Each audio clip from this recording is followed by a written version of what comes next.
not freaking out. You're freaking out. Hello, everybody. Welcome to the Mild Rumpus, coming at you live from the House of Flimsy, my dilapidated one-bedroom apartment that is filled with books and noise. Today, we'll be doing the long-awaited mid-year freak-out tag.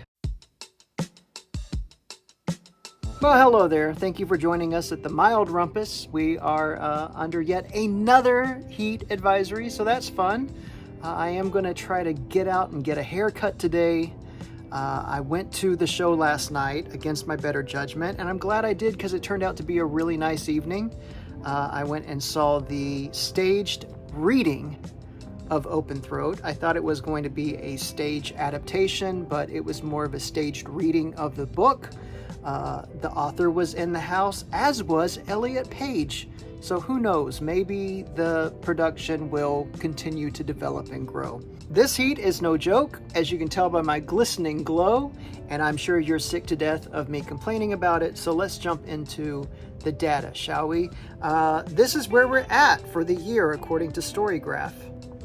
My reading goal for 2024 was 100 books, and it looks like I'm right on track of reaching that goal. So far, I've read 52 books. I'm currently reading the 53rd book, Lonesome Dove. It's a chunker, but I'm taking it page by page.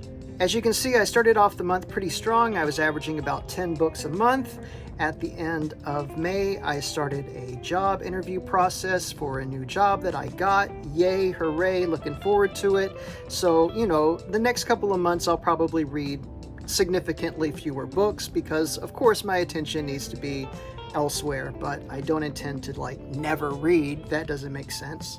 Overall, the majority of the books that I've read, 65% have been medium, 16% have been fast, and 20% have been slow. And how about this for a mid-year freakout? When it comes to page numbers, it's 50-50. 50% of the books that I've read have had 300 pages or less, and the other half have had 300 pages or more. The one I'm currently reading has 858 pages, so this statistic will definitely change in the near future.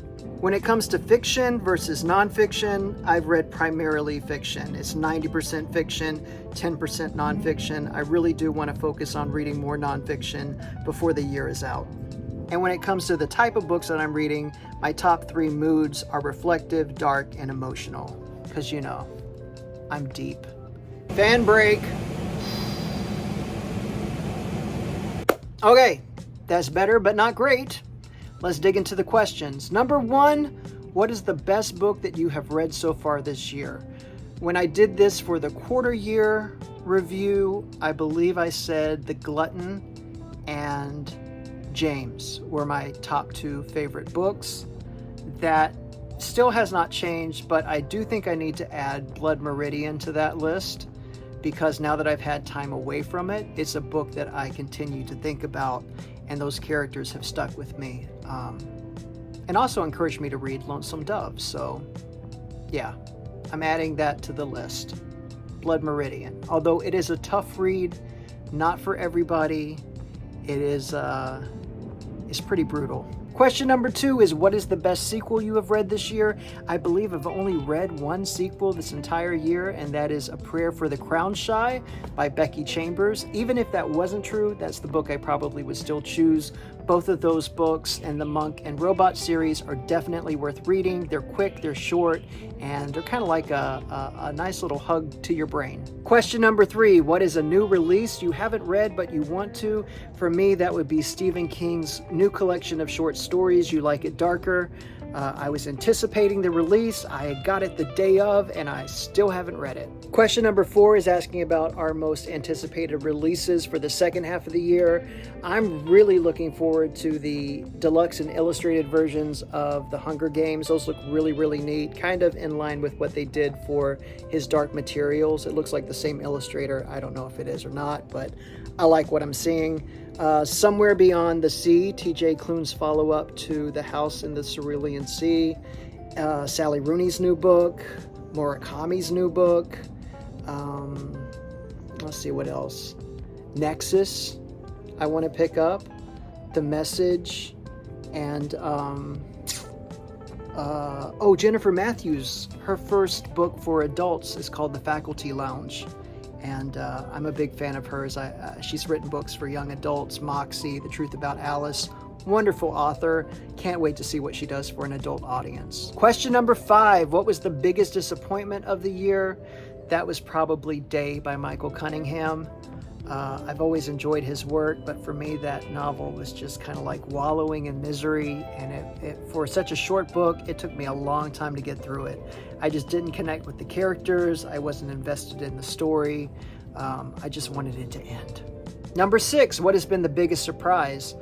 Probably My Best Friend's Exorcism by Grady Hendrix. I didn't come in really with any expectations, and the book went above and beyond where I thought it was going to go. And it actually turned out to be kind of a weirdly heartwarming story.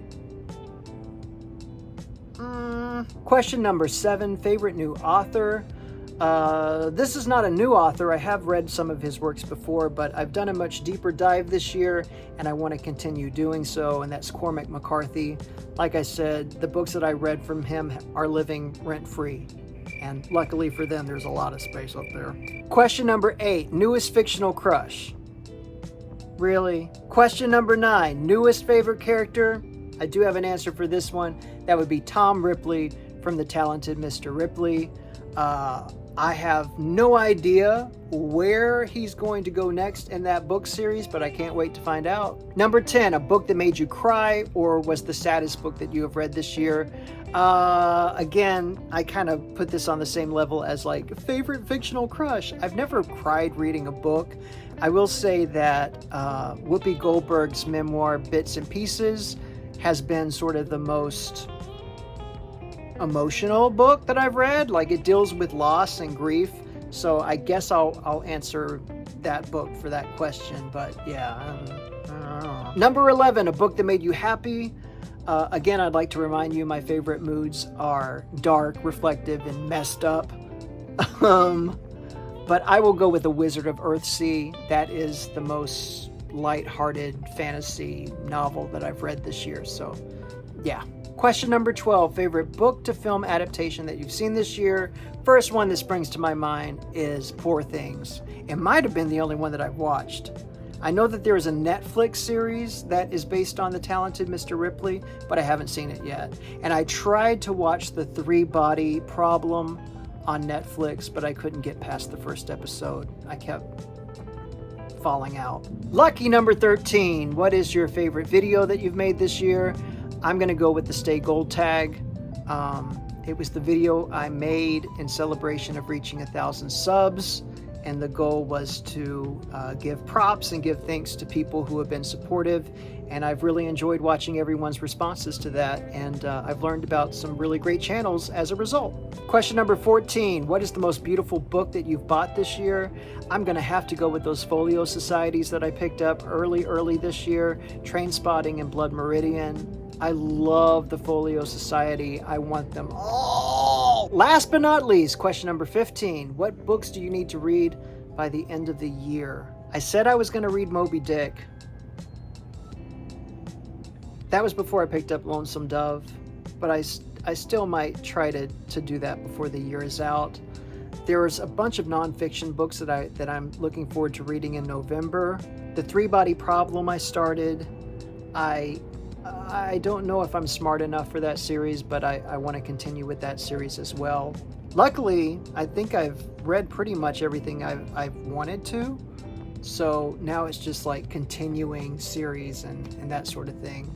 The Stephen King short stories I need to get to, for sure. If you're still here, thank you so much for sweating it out with this oldie. Be sure to feed the algorithm. Good Lord, it's taken a nosedive. Help a brother out. Until next time, stay hydrated, stay cool, and happy reading. Bye.